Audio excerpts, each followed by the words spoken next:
an honor to have Dr. Tony Weiss-Torrey here at Human Longevity. And I'll just say a few things about human longevity, before I introduce Tony. So this is actually a clinic, created by Dr. Craig Venter 12 years ago. And Dr. Craig Venter is the first scientist actually decoding the human genome. So Craig's vision is actually very simple with genome decoded, because we all came to this on Earth with a single cell. So we got 3 billion codes from our mother, and we got 3 billion codes from our father. The fact that if you are male or female, how tall you are, how smart you are, a lot has a lot to do with your genome. So when the genome is decoded, Craig basically envisioned that the future of medicine will be a data-driven, personalized precision medicine clinic. So we can transform from a sick care model, because the current healthcare model is really a sick care model. You get a stage 4 colon cancer, you go to MD Anderson, you go to Dana-Farber, they spend $1 million on you, and you live extra 3 months. But if you can catch the colon cancer at polyp stage, it's 100% curable. If you look at pancreatic cancer, if you catch pancreatic cancer at stage 0, it's 100% curable. At stage 4, only 3% of people can survive more than 5 years. So what we're doing is really about, how do you use genomics, proteomics, imaging to catch disease risks instead of treating late-stage diseases. That's really the essence of the Human Longevity Clinic.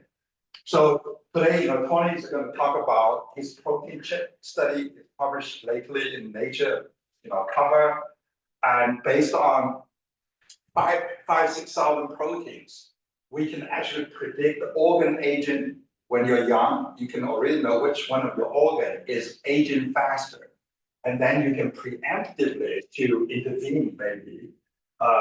So Dr. Tony Weiss-Torrey is a D.H. Chan Distinguished Professor of Neurology and Neurological Sciences at Stanford University, and the director of the Phil and Penny Knight Initiative for Brand Resilience.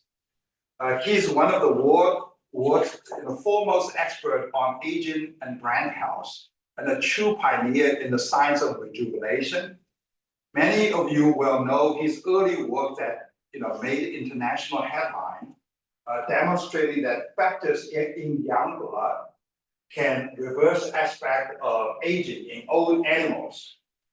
Do you guys know that study that young mice can make old mice younger? That paradigm shift research launched a new era in aging biology, suggesting that systemic rejuvenation might be possible. But Dr. Weiss-Torrey didn't stop there. In the recent Nature paper, he and his team used plasma proteomics to map organ-specific aging signatures, essentially creating a molecular clock for how different parts of our body ages over time. This work brings us one step closer truly to personalized aging intervention, where we can detect early dysfunction in specific organs years before symptom changes. So it's rare to have someone like Tony, joining Human Longevity, and we're working on some potential collaboration. Some of our clients will probably be the first group of people to have this, 7,000 protein analyzed to predict which organ is aging faster.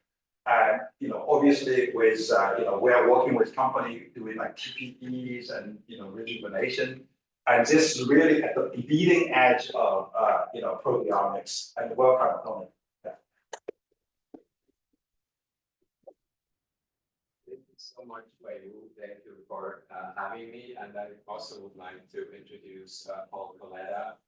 So what I'm discussing with you today is sort of the basic science of this, but we spun this out in a company called Vero, and Paul is the CEO of this company, and we're really excited to work with Human Longevity. So please interrupt me anytime. I'm going to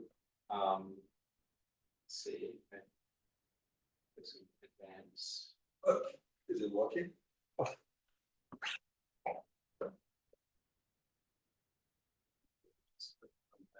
Okay, yeah. So my interest, as Wayne well said, is sort of on the brain, but as you will see, what we have been working on really can be applied to many different organs and even cell types as we continue to work on this idea. So the human brain is really the supercomputer based on a genetic blueprint that contains billions of units we call neurons and trillions of connections we call synapses. And what's really exciting about the brain is that it takes 9 months to build the basic scaffold of it, but then it takes about 25 years to mature. But it's of course crucial to who we are. Self-awareness, socializing, communication, what makes us human is really part of the brain. And I think oftentimes when I ask people what they're most scared about when they get older is to lose their faculties, right?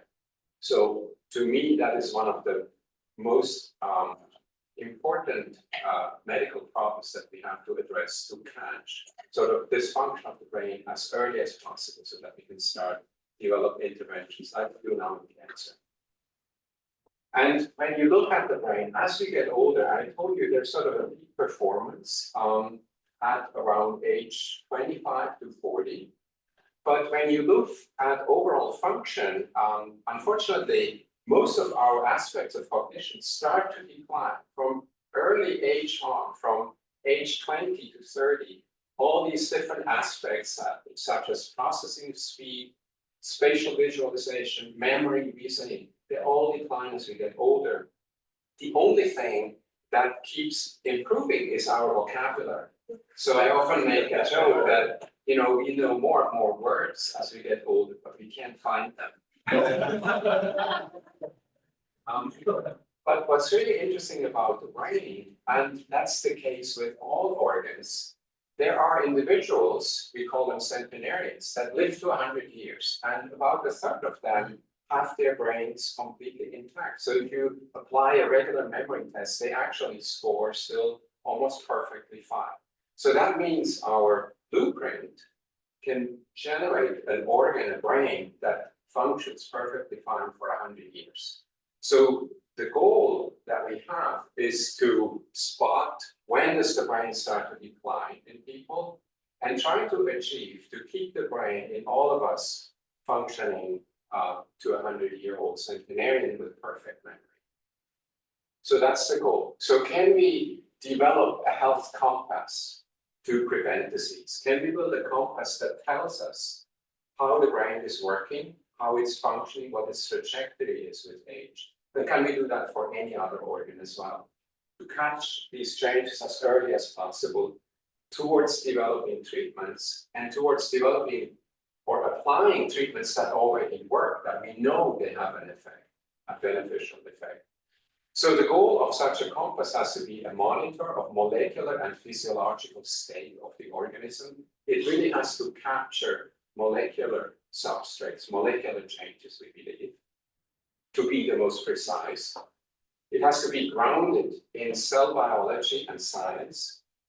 It has to be responsive to age and disease intervention. So what we want to see, if we apply an intervention, an existing approved drug, or maybe an experimental one, that whatever we measure with this compass can actually record the beneficial effects, the beneficial functions, the delay in aging.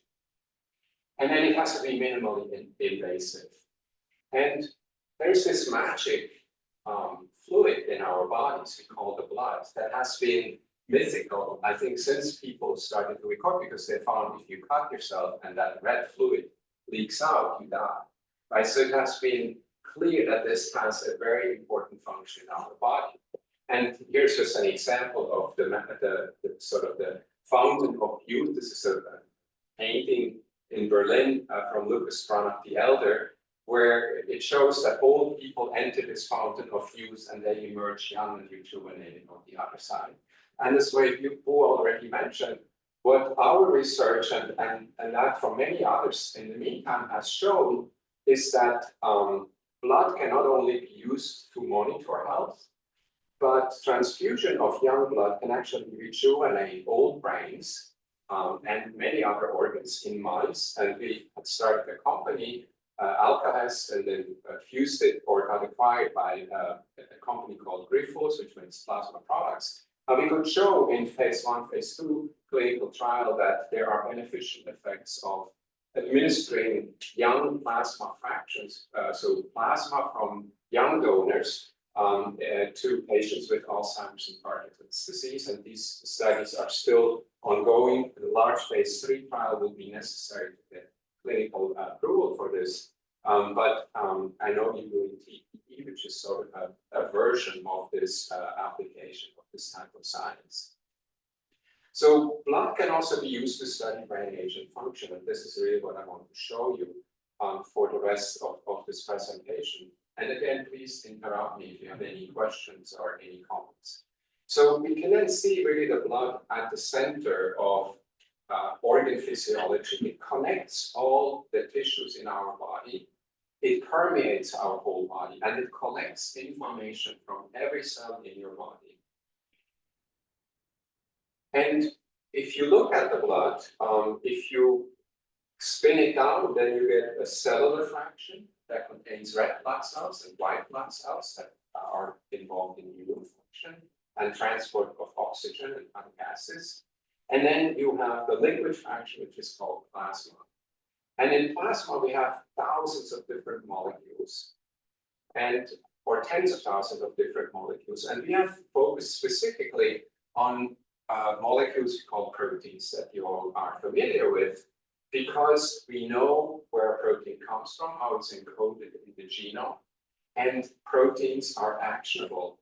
That means we can develop drugs against them, we can understand their function, we know a lot about proteins. And so we argue that if we measure proteins in the blood, we can get a lot of information about the body, and we can then in the future also develop treatments based on that knowledge.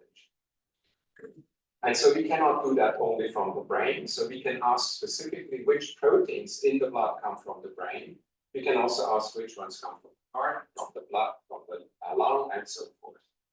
And this is really what you all have been doing with traditional classical clinical chemistry, right? Where you get a drop of blood, or you collect blood from a person, and in a drop of blood, you can measure all these different metabolites or proteins, and only a few of these are actually proteins. So in the liver, for example, we measure transaminases to record liver function. But we measure currently in the clinic, in traditional clinical chemistry, very few proteins. So we're really not taking advantage of the potential knowledge that is out there, that is in the composition of the blood.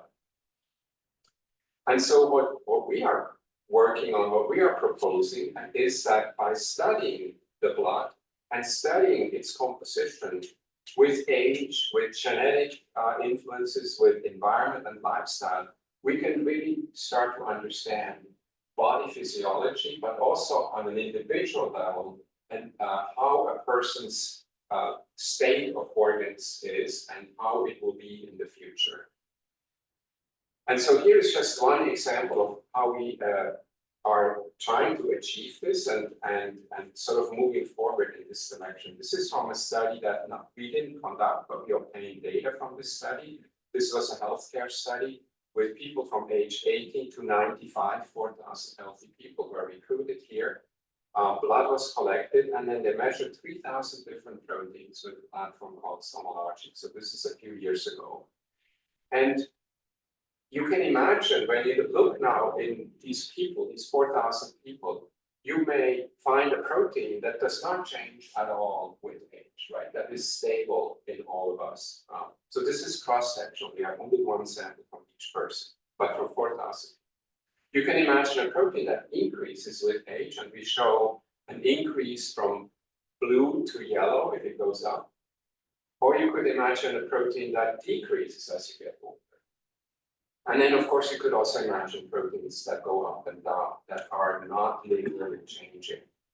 And this is indeed what we see. So, and now I show you 4,000, I'll show you 3,000 proteins and 4,000 people. So this is a data set that has a lot of information. And basically, the take-home message is you age from the earliest time point we can measure here. We have people aged 20 to 100. Aging is not something that starts when you're 60 or 70. It really is a question of semantics, but the composition of your body, of your cells, the function of this, they change as you get older. What you also see is that this process is not linear. It's not that it changes slowly and everything goes up or everything goes down. It is really uneven, it is discontinuous. And if you sort of squint your eyes, you see actually a lot of changes here. Some changes around 60, and then the most dramatic ones about after age 80. And when we quantify that, we recorded these, we call them waves of aging. And one really important one, and I think also to the mission of HLI, is really the changes that occur very early and might predict how you age later on. And this is really what we're working on now. Because what we see is there's a lot of changes happening at around age 30 to 40, 40 to 50 at this change. And the question is, are they going to predict how you age in the future? And we believe they do. And so if we can capture this early, then we can potentially predict, are you going to be a heart ager, a brain ager, a kidney ager? And we can intervene very, very early before any of your organs is going to fail. At the same time, if you get a sample from a person, you can fit this like a puzzle. It will fit only at one place into this picture, right? So if you give me a sample, an unknown sample, I can tell you where it fits because the composition looks different at any age. And this is what people call aging clocks or age predictors. It's a very simple concept, but we use machine learning to then predict that that sample is from a 35-year-old person. And you all do this on a regular basis. If you look at my face, you estimate how old I am. I'm 85. So you must have taken time for the post live. Breakfast or lunch. Yeah. I have a question. Your sample, you said, are healthy people up to 100. So how do you determine they're healthy?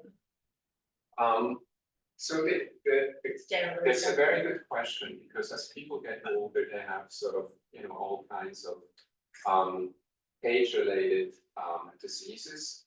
I think here the typical criteria for a person is that they have no overt diseases, but they may take blood pressure medication, lipid, cholesterol lowering medication, things like that. So they're not, completely healthy, but sort of the normal typical is also what pathologists, for example, use. So like we don't find a brain that has absolutely no pathology and no activation of immune cells in the brain in an 80-year-old individual, but you have sort of a normal range. And then you have people with pathological symptoms. But again, to come back with the face, right? This is a clock that you have generated over your lifetime because people tell you how old they are. And so your brain has learned that this is how age changes people's faces.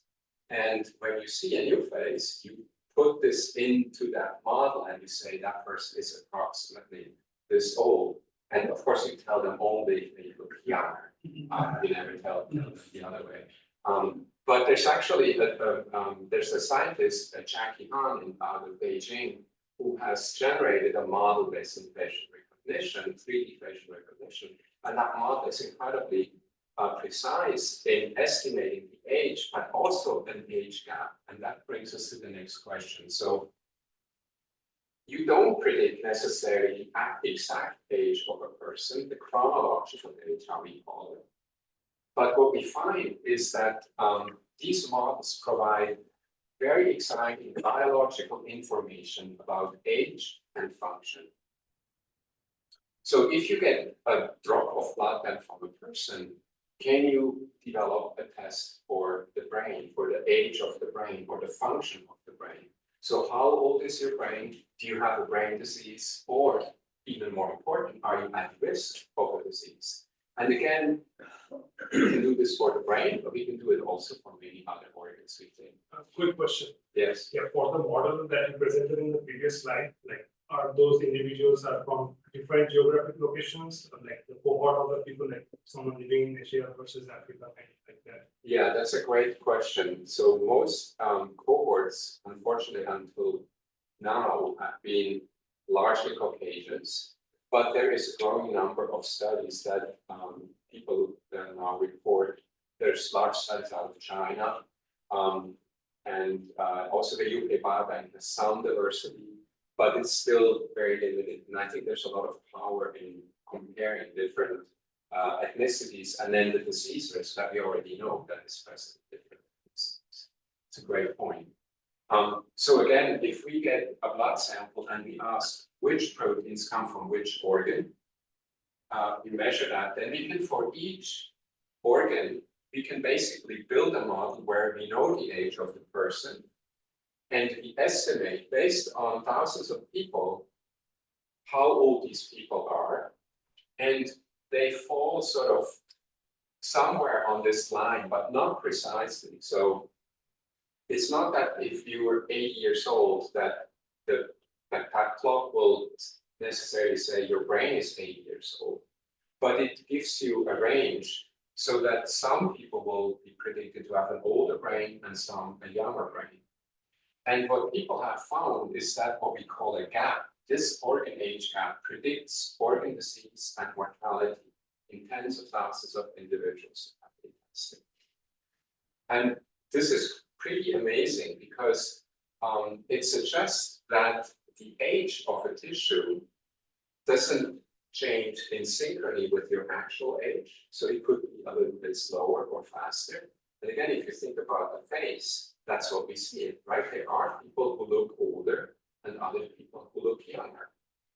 And even if you look back in history, if you look at pictures from 50 years ago or 100 years ago, people look much older at the same age than we look now. Our generation. What is the reason for that? Because we live longer, we live healthier.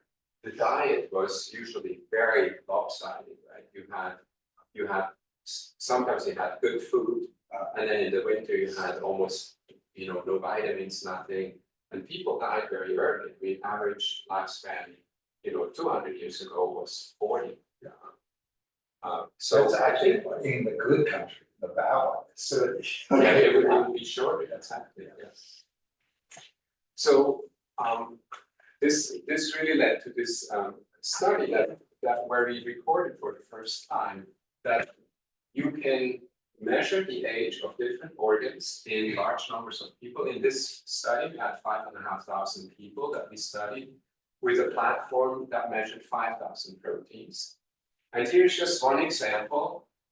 So we had blood from people at time 0, and we followed them over 15 years. And if we predicted at time 0 that your heart is older, is in the top quartile, so your age gap was higher than your actual age. But this is a retrospective study, right? Yes, that's right. Yeah. So this is today. The sample was collected 15 years ago or 20 years ago. So what we see is there's a 2.8-fold increased risk to have atrial fibrillation or heart attack in these people, whereas those with the young hearts, they had very few incidents. And this is from a small study, we have now much more people, and that's what I'm showing you here. So this is from the UK Biobank, 50,000 people. Here we used a different platform from a company called Holding, 3,000 proteins. So different platform, more people, it still works. We get the same types of findings. And so here, when we look at people with old brains, they develop Alzheimer's disease. I'll show you in a slide in a minute. diving a bit deeper. People with old hearts get atrial fibrillation. And again, this is about 15 years into the future. So this is again the sample, what we have, the data, the clinical data we have from these people today, but the samples were collected 20 years ago. Type 2 diabetes, these are people who had old kidneys, intestine, immune systems, and so forth. And then you have these multi-organ agers who get chronic kidney disease. Was it data on cancer? We haven't looked at cancer in this study, but we have looked at mortality. I'll show you in a minute. So we want to dive into cancer and potentially get more resolution on specific proteins for cancer. So here's the example of what we can do with the brain. So if we look at, if you think about, we have 50,000 people, and for each person, we estimate how old their brain is. Like anything in biology, most people are sort of matching their actual age with the predicted age, but then you have a tail. Some people have much younger brains, some people have much older brains. And when we compare these extremes, so we use technical terms, 1.5 standard deviations at the tails, and there's about 1.54% of the UK biobank population that have very young brains, and there's about 1.2% who have very old brains. So if we compare these, there's almost a 20-fold difference in the risk to develop Alzheimer's disease. If you compare, so here the gray line is the average population, the median. With an 80% reduction in the risk to develop Alzheimer's disease, if you're a lucky 1.4% there, and you have a very young brain. So your risk is dramatically reduced. This coincidentally is the same risk that you, the same protection you get with two ApoE2 alleles for those who know the ApoE risk But factors. this protein data is about 10 years before the onset. 15 years before. 10 10 to 15 years before, exactly, yeah. And then, likewise, if you compare the oldest brains with the average, there's a 3.4-fold increase risk, and this is the same effect size that you get with one ApoE4 allele. And this is completely independent of ApoE. It's independent of A-beta, tau, neurofilament, GFAP, the biomarkers that people have been measuring to look at, Alzheimer's disease and pathology. So this is an independent signal that we pick up that is really related to aging of tissues. So the age of the tissue seems to predict whether you get a disease in that tissue. So in this predictor, obviously you don't need 7,000 protein. That's right. But how small a number of protein This is 12 proteins. 12 protein? Yeah. So Some you go already up with age, some go down with age. Yeah. Yeah. So basically all you need is a 12 protein panel For this, yeah. for this. Yeah. So if we want to look at multiple different organs and we want some additional backup, noise, we can add, of course, also established markers on that panel. So you come up with a number. So here really. I'm sorry, so the 12 protein, does that include the protein like GFAP, UCHL1 and all that? In this protein panel, there's neurofilament. That got picked up, but the other ones are, so there's synaptic proteins in there, and proteins from oligodendrocytes. These are the cells that basically put the insulation on the connections between neurons. So the proteins, that's also the beauty, it makes sense. So if you ask, what is the key aspect of this signature? It's a synaptic signature. Synaptic. Specifically, it's an aspect that are called perineuronal nets. So these are extracellular structures that wrap around the synapse. And that's interesting in the context of recent biology, that they may be critical in sort of losing synaptic activity and connections with age. So that's also nice. It's part of a biological validation. And then I've just got a few more slides here. How do you know if you predict somebody's age that it's actually relevant and that it means something, right? So I showed you the prediction of disease, that's one. If you can predict whether somebody gets a disease or not, you probably capture something important. And even more so, if you can predict when somebody dies or what the risk of death is, mortality, because that's a finite measurement, right?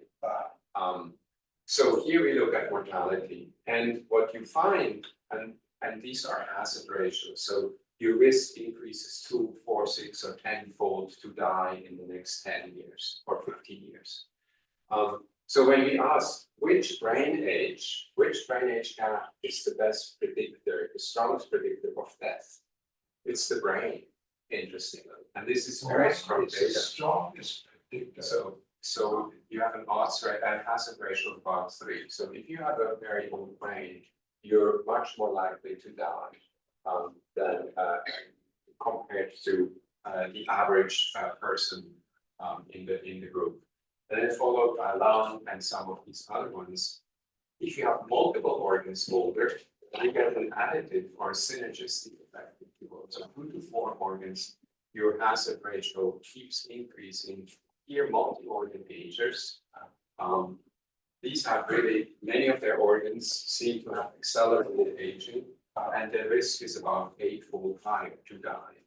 And we can actually look at the survival curve. So this is, we look at 15 years into the future. So again, blood sample was collected here, and then you see people die. So here 100% are alive, and here nobody would be alive. And so you see the gray line is again the average population. That's the majority of people. But then you find these people who have 2 to 4, 5 to 7, or 8+ organs older. And these people here in the most extreme part, after about 10 years, half of them have died. So very strong predictor of future mortality. And of course, that's when you get such a signal, you can follow up on with additional tests of, why is that? What is going on here? Is there maybe a nodule or something like that that will develop into a full-fledged disease? But at the time when we measured them, they did not have disease. And then what's also very exciting is these people who have younger organs. We don't find many organs that are significantly younger, or they're extremely rare. You have 50,000 people here. If you look at 1 million, we get better data and better data. But what's interesting is the immune system and the brain are the best predictor of longevity, and that's the blue line here. So these people live significantly longer on average than the normal population. What is the age group of this cohort? There, most of them are between, when they were recruited, around 50 to 60. So it's our cohort. It's not 20-year-olds. It's an sort of mid-age to older. So this is a bit take this with a grain of salt, because in the UK Biobank there's all kinds of data collected, and many of them are self-reported. So here we look at organ age association with lifestyle. So smoking leads to multiple accelerated aging of organs, as you would expect. Alcohol, excessive alcohol consumption, for example, here, immune age is strongly accelerated. Did you have like a moderate alcohol versus excessive? Not in this study, but I have a bit. Okay. So it's a very clear question. Yeah. We have a study where it's called the 1946 birth cohort from the UK. Where we looked at 2,000 people, and they're all the same age. They're now 78. And in that population, what you see is that moderate alcohol consumption is protective and is associated with increased health benefits. Was that the? And you know why that is? My interpretation is it's social connections. Yeah. Because most people don't drink alone; they drink in a social context. But it probably also has to do with alcohol dehydrogenase. Yeah. He can metabolize If that. you can metabolize, yeah. So there's a strong also. So there is a study called the Leisure study in LA, but they followed a lot of people for 40 years in this design community.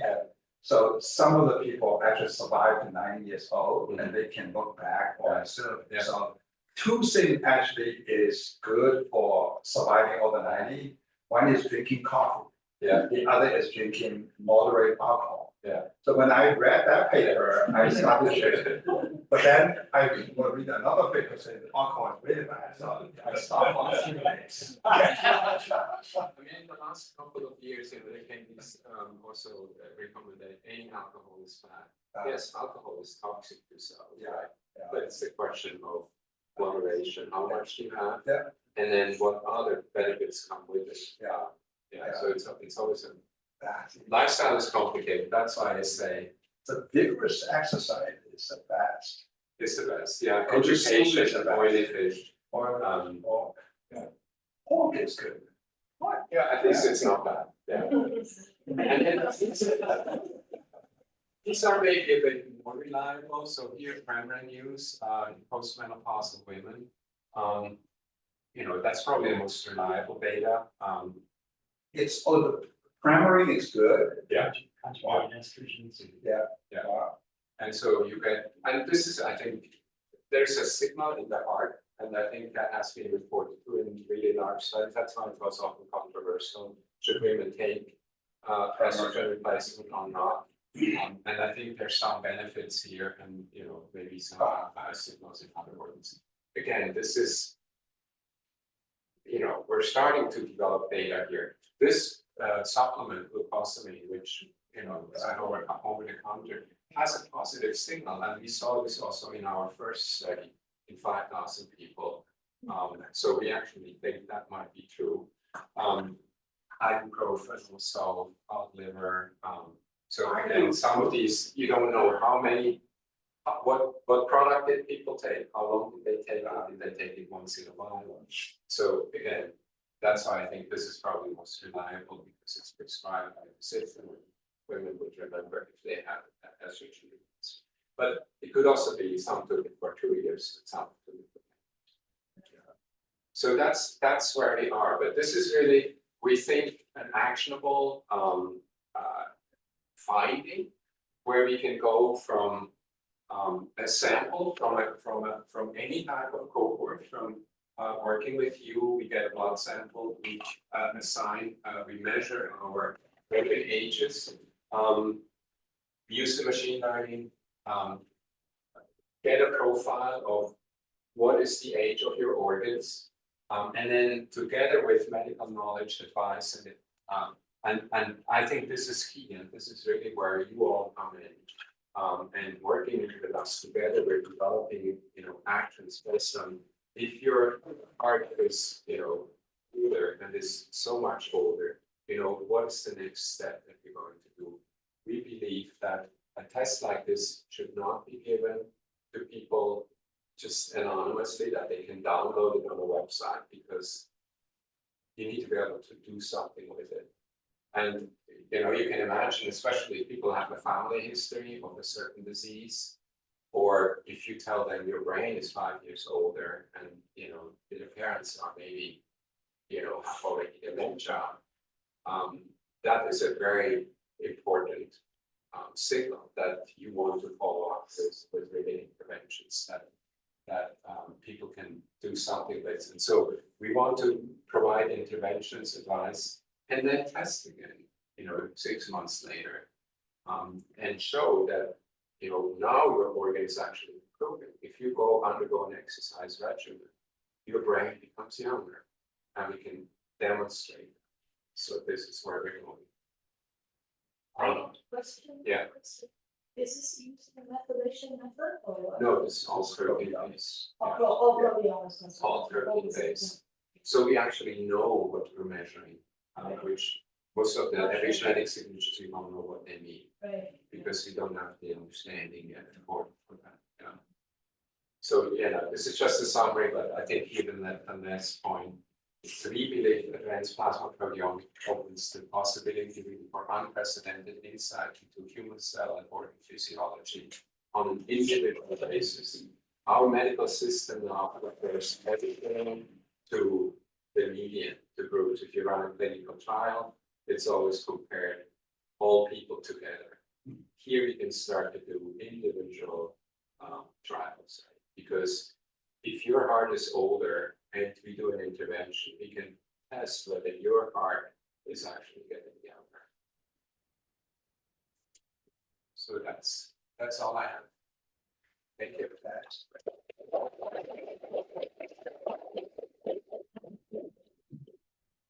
So my mentor in China lived for 110.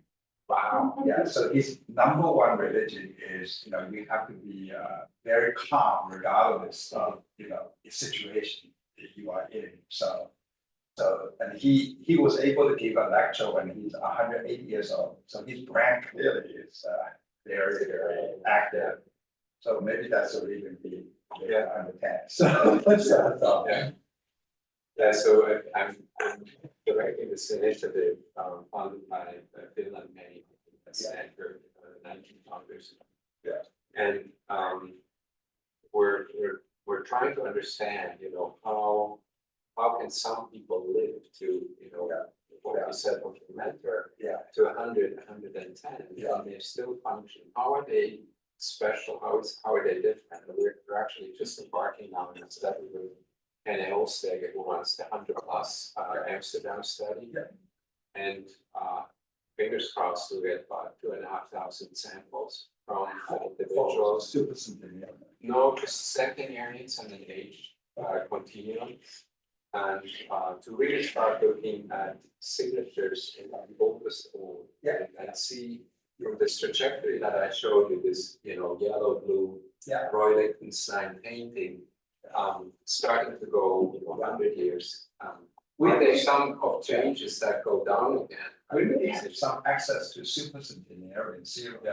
So Fascinating. maybe 10 people. So if you want to run this, I'd love to see the serum of the 110. Exactly. That would be amazing. Other questions? I was just thinking about the studies that you presented, like deep data from the Olink or homology part, like the 12 protein studies. Like, are they looking at the protein modifications as well and different site specific epitopes? Like, for example, tau, right? In Alzheimer's disease, I know, like tau, like all of us have tau, but it's not the main backbone behind Alzheimer's. It's only when it's get modified, like processed, right? So are they taking into account of those modifications as well? So for the vast majority, people do not know which so-called proteoform is measured. Also, most tests that you have in the clinic, we don't know which proteoform we're actually measuring because we don't know what exactly the antibody binds to. So it could be a post-translational modification, it could be a shorter form, a longer form of a protein. So these tests are not designed to really look at isoform or proteoforms unless they are specifically designed. So a company called Alamar, they offer tests, and many others now, they offer tests to look at different tau forms that are detectable in plasma level. And I can tell you whether a person has also tau accumulation in the brain, as well as A beta. So these are designed to very specific forms of the protein. But the vast majority, they just synthesize a protein and then they develop an assay against it, so they don't know exactly which form it becomes. Good question. I'm sorry, because I'm so late. I'm probably, if I say something wrong or you already said, No. please forgive me. So, I guess just from the last few slides, I think you're looking at the proteomics, right? And so you thought about looking at other molecules. RNA, for example, and microRNA, that really plays a role in aging. Yeah, so we haven't done that. That's possible to do. Now there's tests where you can measure, all kinds of different molecules. We believe this technology is the fastest advanced because it has been around for enough time that hundreds or thousands of labs are starting to pick it up, generate data and share the data. So we're part of a consortium, for example, where 35,000 samples are put together from people with different neurodegenerative diseases through Gates Ventures and Janssen Pharmaceuticals. That doesn't mean other modalities wouldn't give you information, but they're mostly experimental. You can measure, for example, cell-free RNA. There are companies that do this. Equate developed that. We started a company around this. They have very small numbers of samples tested to get to the level where you have 40, 50,000 people in a study. That takes a lot of money and effort. And with many of these, with RNAs, you know the gene as well, right? But with metabolites, for example, usually or often you don't know what that metabolite is doing, where it comes from, how fast it turns over. So it's much harder to get information from most modalities. I think the proteins are most information rich. Yeah, I read that out just recently in the paper about it nailing down to one microRNA, it's near 302. And so in animal studies, that particular molecule actually reverse aging.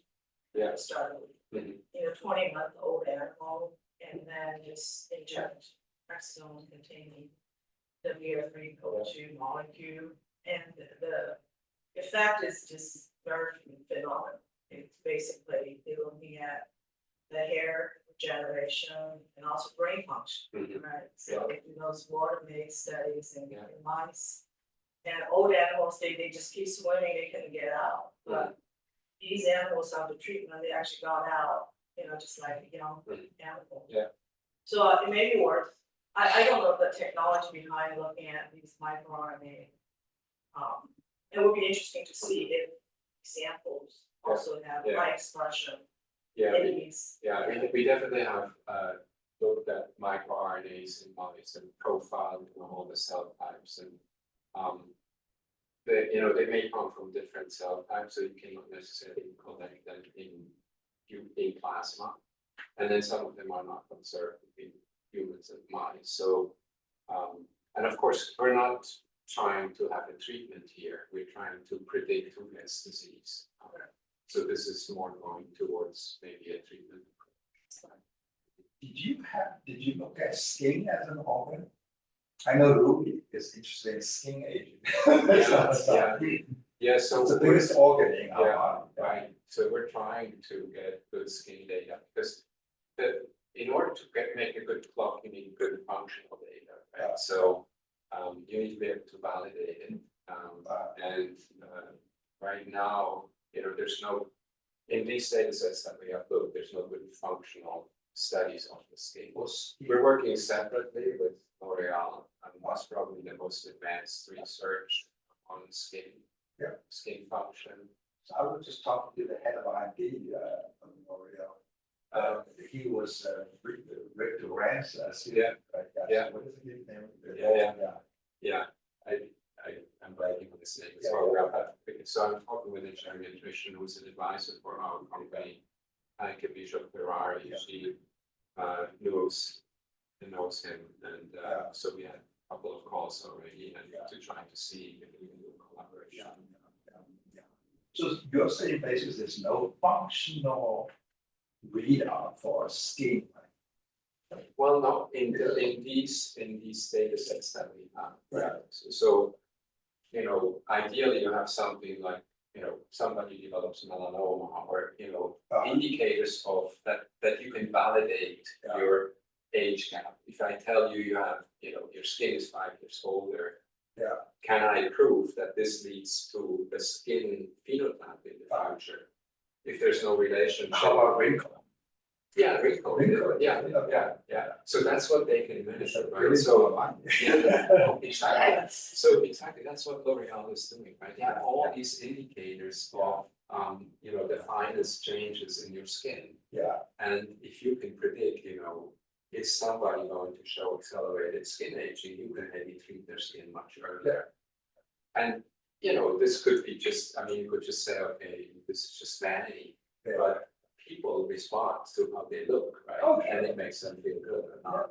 So I think it's a very important direction to go. Yeah.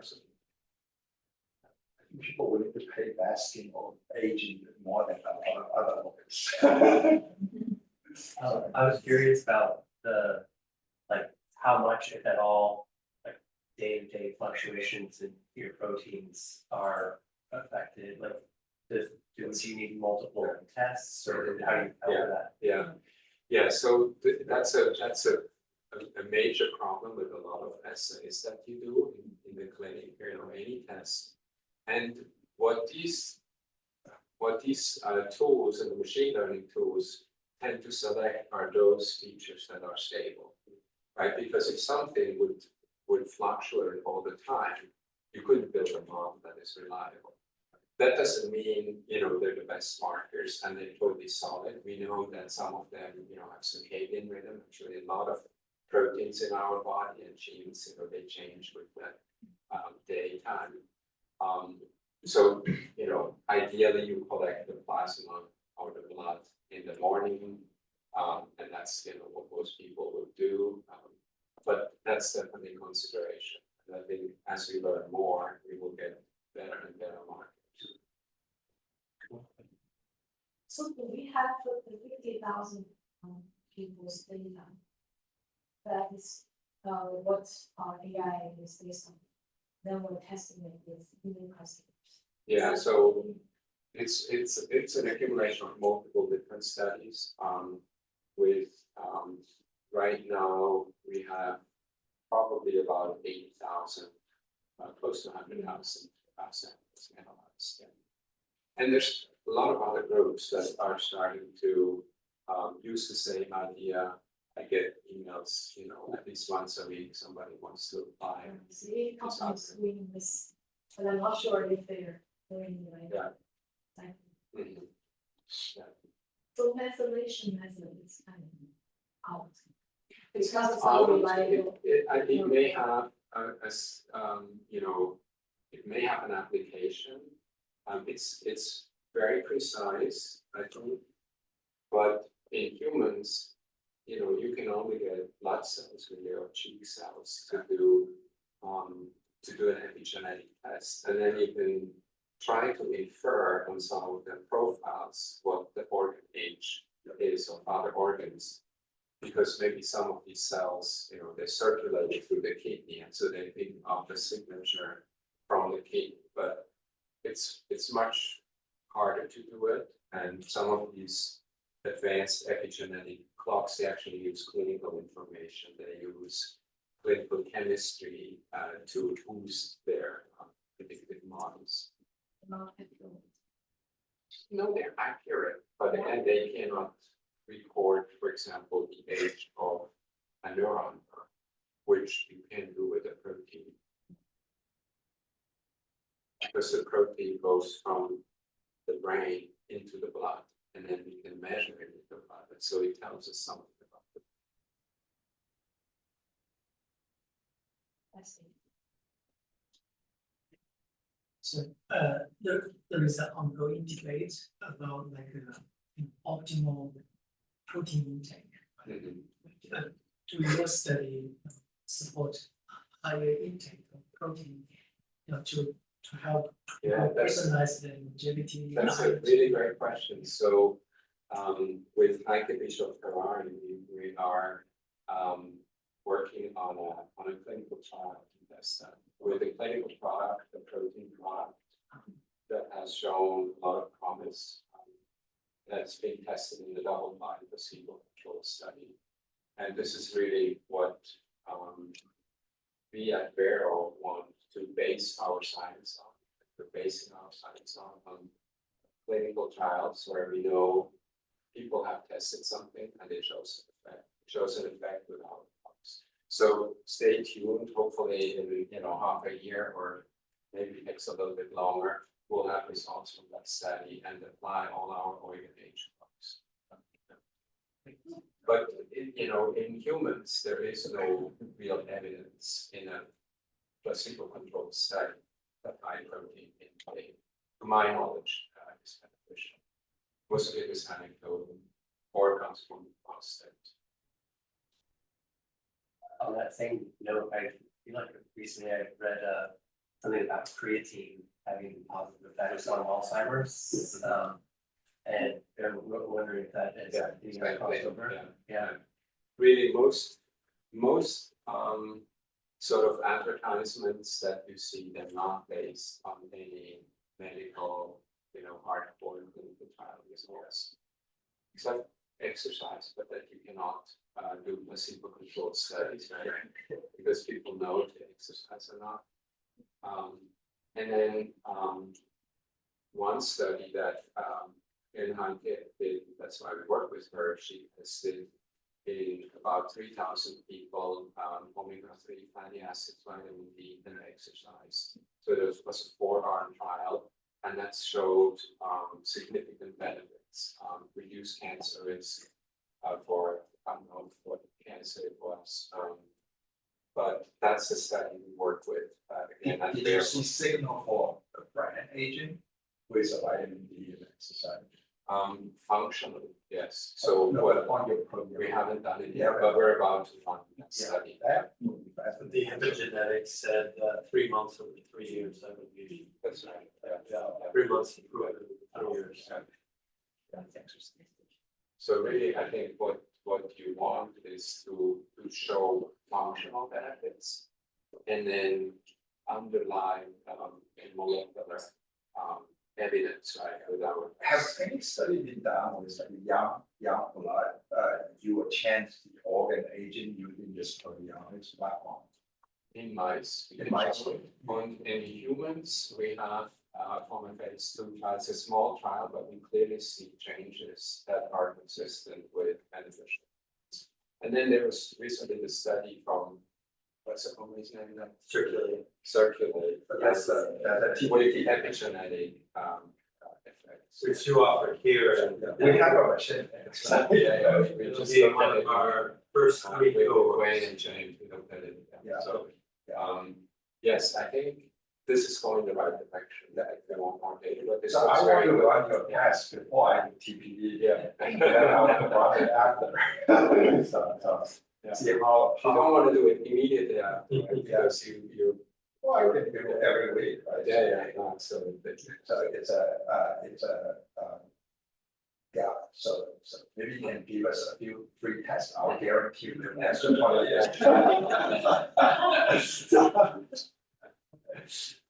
How far is the therapy from having the test done, and then usually, if I have the test, I want to know how to do on my worst organs. I didn't understand the question. How far we are yeah. with giving out the test. Oh, we have, James and I are working on this, and we have a goal between the 2 companies of launching this in August. We still have some things to iron out, but we hope to be operational with you in August. I think the critical thing is that we really figure out the intervention, how we talk to the customer about the results and what interventions that we may recommend by organ. I think that still needs to be ironed out a bit, but August is our goal. And this, by the way, will be our first clinical partner for Vero. So I think that's, You're very honored. well, we are too. You're working with very, influencers, your customers. And I think they probably would value the fact that this is something you can't get anywhere else. This will be on offer here first. So, yeah, share that with them. Yeah, we're very excited to work. Yeah, that's the goal. See if we get there. James, yeah. Pleasure. So we'll see how pressure can increase. I'm curious about the effect that plasmalogens would have on brain aging. You Plasma change, yeah. plasmalogens. Oh, Actually, plasmalogens, yeah, I don't know, yeah. I think they have shown that it's in animal studies, but I don't think they have been tested in placebo-controlled trials.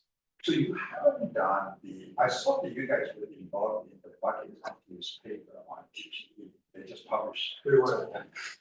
Oh, no, we were. No, we are doing, Actually, all you need to do is take the serum. That's what we're doing. You're doing that. We weren't involved in the study, but we are taking that cohort, the biobank plasma, applying the model. Yeah. To see what the. Because it's a recent paper, everybody should know. Buck Institute, which is this company circulating. They did a study on TPE, basically it's, I call it oil change for the blood, right? I mean, like basically dilute it, they're taking out the microplastic and out of the serum. It looks like all the H clot they use, people get younger. It was a Significant younger, so basically you need an oil change. You also get infusion of albumin Yeah. and IVIG. Yeah. And as I mentioned earlier to Wei, Yeah. those products are always from young people. Interesting. So I Because want to the see, average donor is about 30 years ultimately, old. I want to see the difference between TPE and injecting young people's asthma. Are they, I have my mom was end of one, because after she had the young soldiers blood sending out yeah, hospital, right? yeah. And then she just perked up because she was like this, right? All withered. And then once they injected, because she was anemic. Yeah. And then once they injected the young People's soldiers, blood. young people's blood, Well, yeah, and she perked up. wow, It's a huge difference, and I was talking with my brother about yeah. how effective this not. I did want this, this experiment with, There's a clinical trial in Norway from Ulrich Wislow, giving plasma from young people who exercise, athletes. the young people's exercise blood. Yeah, to patients with Alzheimer's disease. Yeah. So that study is ongoing. Wow. What are the main? Colleen, are you willing to donate? He's the number one runner for worker. It's not like that. What are the main? I want your plasma.